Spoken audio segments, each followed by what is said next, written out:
Hello and welcome to Band Literature Reviews with Brandon Searles.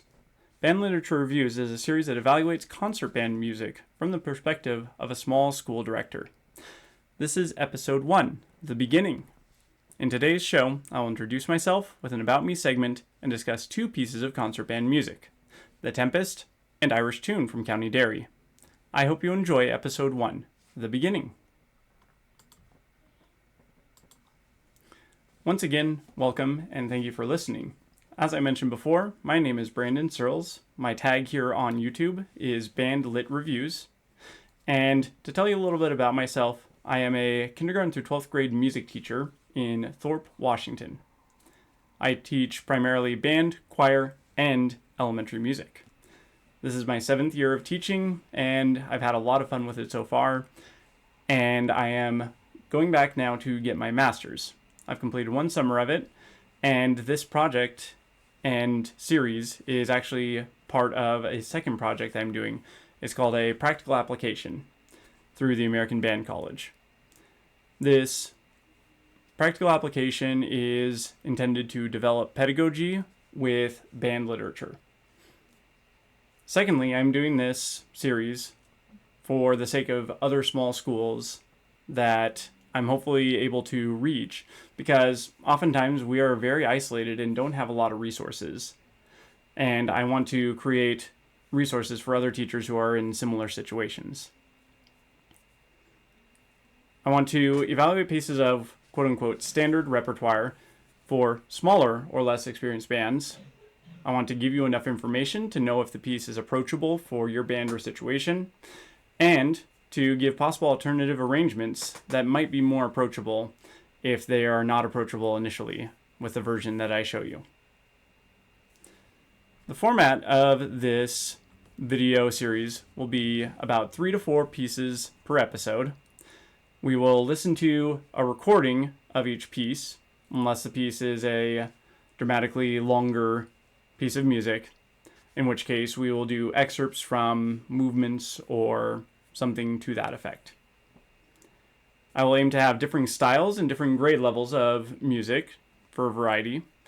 And this music that I'm going to be picking from will be largely based off of the American Band College literature list, but there will be some pieces that are not on that list. Finally, I'm planning to have a release schedule to happen about every other week, roughly, and it should continue from now until the summer of 2024, which is this year as I'm recording it. At that point in time, I will reevaluate if I want to continue doing this video series and see how things go from there. Now, let us go ahead and listen to our first piece.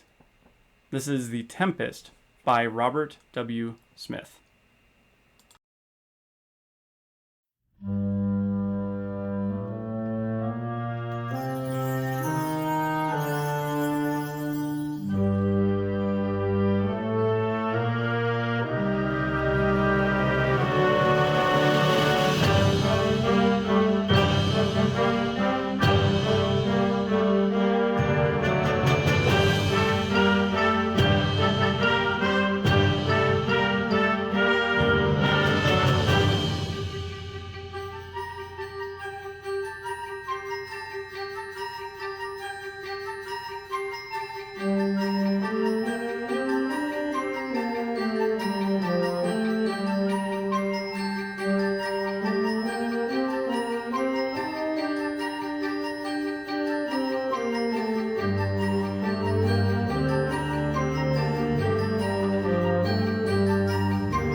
right. So let's go ahead and discuss the piece. First off, the title of the piece is The Tempest. Composer, once again, is Robert W. Smith. The key signature is Concert G minor, which is 2 flats. The genre style is thematic, and it's, as you can imagine from the title, about a storm. It's considered grade level 1. It's about 2 minutes and 30 seconds in performance and 79 measures long. The original publisher is Belwin Incorporated from the year 1995.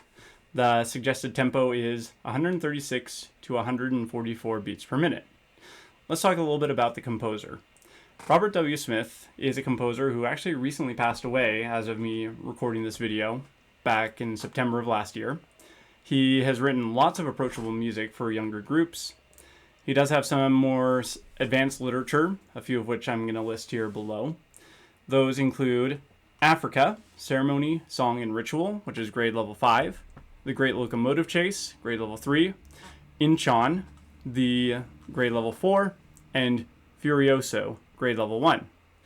As far as the grade level that is written for this piece of music, I would consider a little bit more advanced than grade level 1. I'd probably rate it as grade level 1.5 as far as my estimation of things go, and especially for my group that's actually performing it now. I'm going to be going to my regional band festival in about a week and a half here, and we'll be performing this as part of that. Some of the reasons why I believe that this grade level is more of a 1.5 as opposed to a 1 is it's a faster tempo. There are some foreign notes due to this being in a minor key, and there are lots of different dynamics. And lastly, there are 3 different types of articulations, which are tenuto, standard accents, and staccato accents. Instrumentation is mostly 1 part per instrument with some divisi, but not a lot. There are 9 total percussion instruments divided into 6 parts, which include bells, xylophone, 2 timpani, snare drum, triangle, bass drum, and the snare drum and triangle are combined in 1 part. And lastly, an auxiliary percussion part that includes wind chimes, suspended cymbal, and tambourine. As far as range and challenges are concerned, the clarinets do not cross the break.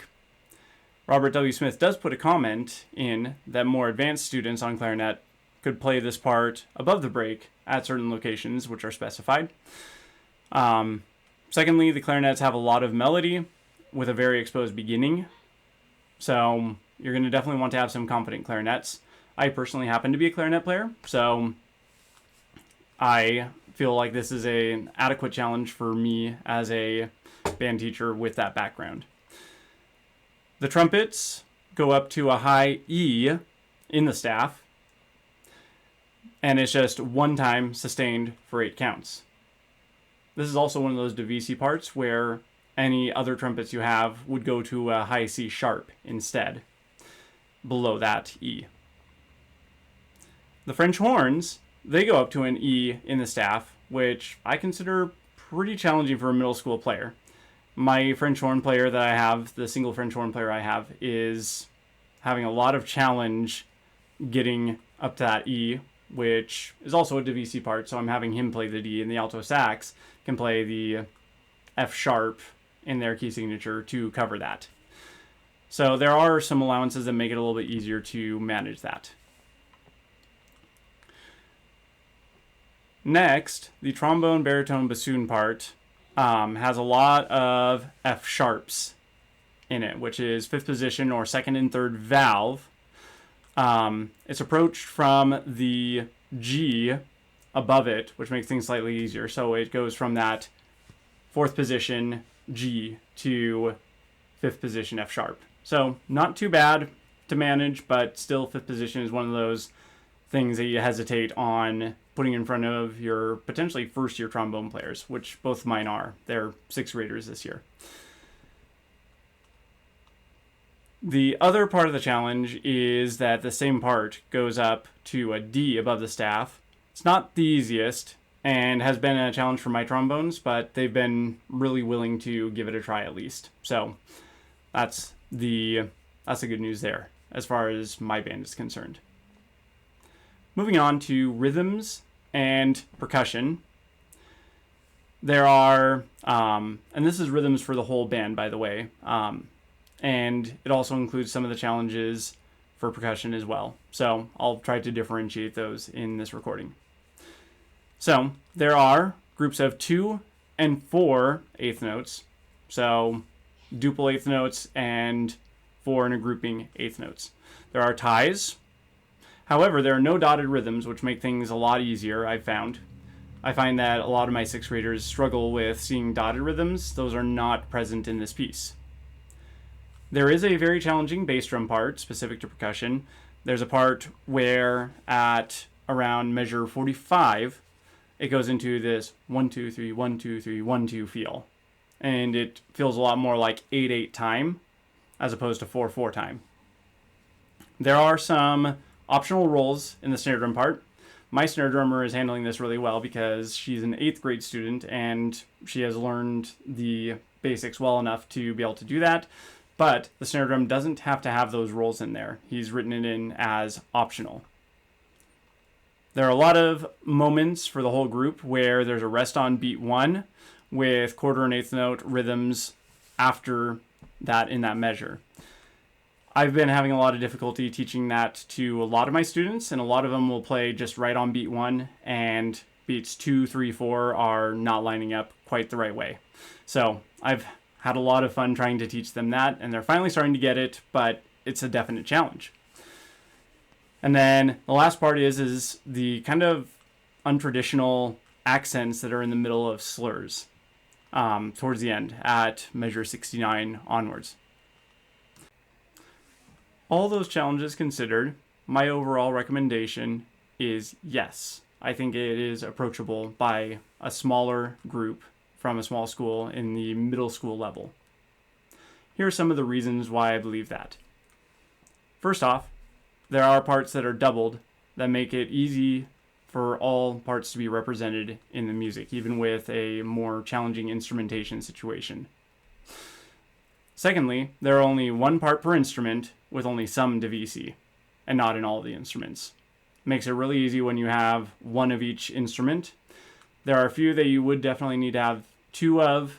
However, I'll go over what those are specifically on the warnings or don't play if section that follows after this.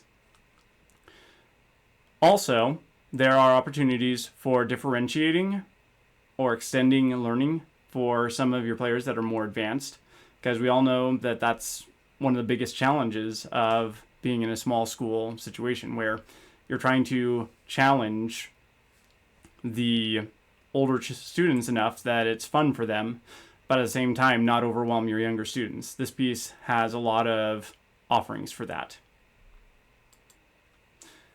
Also on my reasons for yes is the percussion instruments are pretty common. There's not a lot of really weird out there crazy percussion instruments that you have to have that a lot of small schools usually don't. I would also say yes because the rhythms are very manageable with a few exceptions, but it's a good challenge to help extend and grow your students. Lastly, I think it's a really engaging piece of music. I personally value having student investment in it, and by far for this concert cycle I'm in preparing for festival, this is their favorite piece by far, and even though it's probably one of the more technical ones, it was the one they had learned first and spent lots of time practicing. So I think part of that has to do with the fact that it's thematic, and they kind of like to imagine which part of the storm their particular instrument is at whatever part. My students talked about that a lot and really enjoyed that. So moving on to the cons list, or the warnings or don't play ifs part of this, is one thing that might cause you to pause on this is, number 1, the fast tempo. If your group is not good at handling fast tempos, it is not one of those pieces that would sound good slowed down. It would really just get kind of downtrodden and sound very lackluster and not have a lot of energy to it. Secondly, I would not play this if your group has challenges with accents or has not learned accents hardly at all prior to this. The accents that are present in this would be probably beyond a lot of sixth graders in a typical small school situation, at least as far as by my indicators are concerned. However, my sixth graders have come a long ways, and I felt like it was appropriate to do, and I do think that we're going to do this piece justice. However, once again, accents can definitely be quite a challenge. The next warning that I have is with the trombones, this weird fifth position business. While it is approached from fourth position, that can still be something beyond a lot of beginning trombone players. So I would also say that if you don't have a lot of backup on that tenor part, playing those F sharps with a different instrument than trombone, I would say maybe not, because it's going to be out of tune probably and just not sound the way that it's supposed to. So the next thing I would warn is you really, really, really need to have a tuba player, or bari sax or bass clarinet. The bass part is independent of the trombone part, and the other tenor instruments don't carry the bass line. So one of the ways that I got around this is I actually don't have a tuba at my school. I only have a sousaphone, and I don't currently have a sousaphone player. However, I do have a bass guitar player. To be able to play the bass guitar part, though, you would have to rewrite it to its octave due to its transposing nature. The tuba is written down well below the bass clef staff for most of it. That would be really, really hard to read for a bass player, I would think. So that would be one small challenge with that they would have to prepare in advance. But me, as far as myself is concerned, like, I don't struggle too much with rewriting parts, and so it works out pretty well for me. Next warning would be if you don't have enough percussionists. A lot of these parts are very, very necessary and really add to the character of the piece. I would say you need to have at least a minimum of 4 students to be able to cover the parts at the minimum level, which would be a snare drum, a bass drum, somebody to play one of the 2 mallet parts, and someone to play the auxiliary percussion part. Lastly, if you don't have any alto saxes or French horns, it's not going to sound right at all.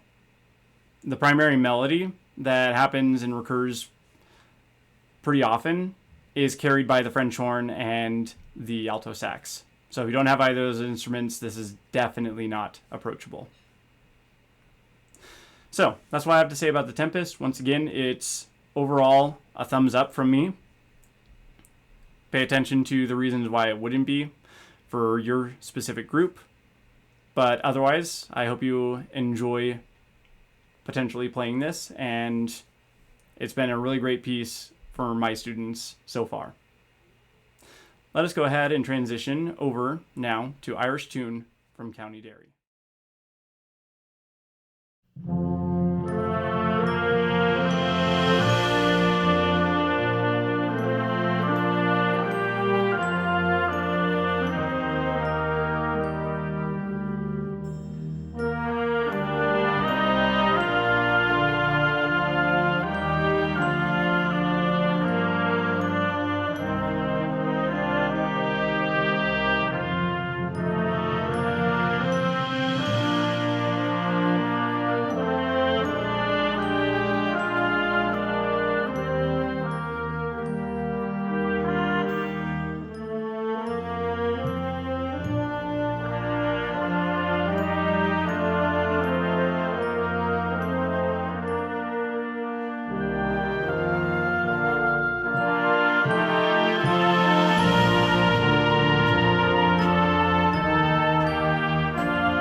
All right. So, here's some of the background information for Irish Tune from County Derry. The composer is Percy Aldridge Granger.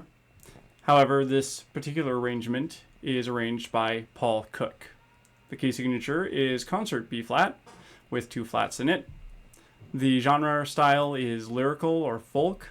It's grade level 1, about 3 minutes long and 46 measures. This one is also published by Bellwind Incorporated in 1998. The tempo recommendation is 80 to 88 beats per minute. Let's first start by talking about the original composer, Percy Granger. He lived from 1882 to 1961. He was Australian born and moved to the US and became a US citizen. He has written a lot of standard repertoire for concert band, especially, and there are a bunch of other pieces by him, such as Harvest Hymn and a lot of other ones.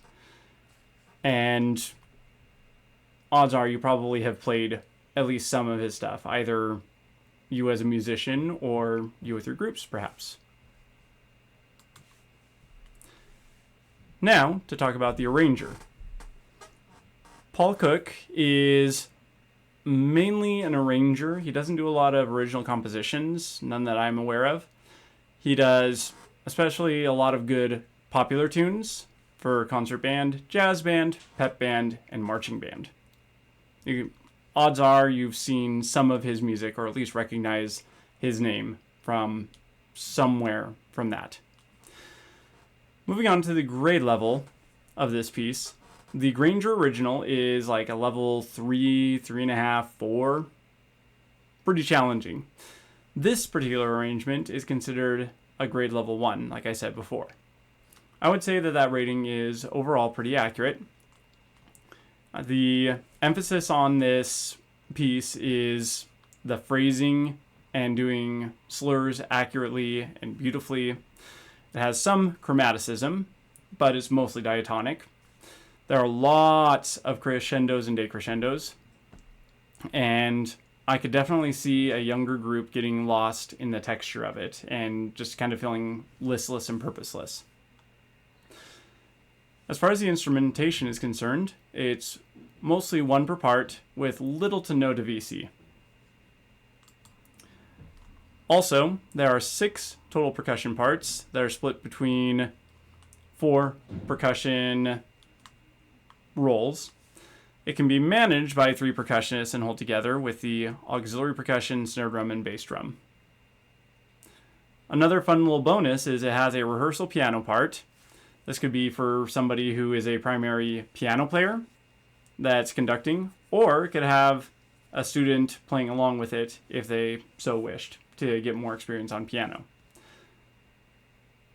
Lastly, you do need to have a tuba, bass guitar, bass clarinet, bari sax, because once again, it does have an independent bass part from the trombone, baritone, bassoon. The trombone, baritone, bassoon part is its own separate tenor line that would not function as a bass line. So, as far as ranges and challenges are concerned, the clarinets do not cross the break. The trumpet part goes up to C in the staff, like tuning note C. That's not too terribly challenging at all. Most, if not all, of the notes are notes that students learn in first-year band books. And the last challenge of this would be the trumpet solo towards the end. It's not super technically challenging, but it could be an issue as far as confidence is concerned. So if you have that really shy, reserved trumpet player that is kind of still coming out of their shell, they might not do as well with that particular part. Moving on to the rhythms and percussion parts. The rhythms are all very manageable. There are some eighth notes, not a whole lot of them grouped together. There are some dotted rhythms, but very, very few. Just dotted quarter notes and dotted half notes. The percussion parts are very easy, and your percussion might even get a little bit bored with this one. And lastly, this is a great song to introduce timpani to. We all wonder, like, when is the right time to start a kid on timpani? this would definitely be one where you could set them up really well for success. So overall, my recommendation for this piece is thumbs up, yes. Here's some of the reasons why. The instrumentation is not all that challenging as long as you have that baseline function. Everything else you can adapt pretty easily, and it doesn't require a lot of unique instruments such as alto sax or French horn. Secondly, this is great for a smaller percussion section, which we often deal with as small schools teachers. For me this year, I'm not facing that challenge at all. I have 6 percussionists currently, and so numbers is not a problem this year, but in previous years it definitely has been. I also think this is a great piece for teaching lots of different concepts, such as phrasing, such as slurs, such as playing delicately and listening. There are not a lot of articulations to kind of gum up the works, and the tempo is very, very easy and manageable. It's not super, super slow. It's not super, super quick. And so, yeah, I think it would be very, very approachable for lots of groups. On the other side, these are the warnings or the don't play ifs part that I would like to mention. The trumpet solo, if you're a trumpet player or all your trumpet players are not that confident, this could be challenging. And I did do this piece my first year, and I had a trumpet player that was kind of confident, but not really, and she ended up not being very appreciative of me assigning that solo to her. So that did not turn out nearly as well as I had hoped it would. Secondly, the texture of the piece could be a bit challenging. There are some important counter melodies that could very easily get lost if students are not super independent on their parts yet. And then lastly, if you have too much percussion, it'll get very overwhelming very quickly, because you can't just have 3 kids on snare drum and 1 bass drum and then doubling up a bunch of suspended cymbal parts. Like that just would really overwhelm especially a smaller school texture very, very easily. So those are my only warnings, and once again, like I said, it's definitely a thumbs up overall from my perspective. Thank you again for listening, everybody. This is the first episode, the beginning of band literature reviews for small schools. Thank you for listening to my episode. Hopefully you'll come back, subscribe to my channel, and listen to some future videos from me. If you ended up liking this, you can always reach out to me at bandlitreviews@gmail.com. If you have any suggestions, you are more than welcome to do that as well. I once again thank you for listening, and we will catch you hopefully with the next episode. Until next time, this has been a great experience. Thank you for listening. This is Brandon Searles with Band Literature Reviews.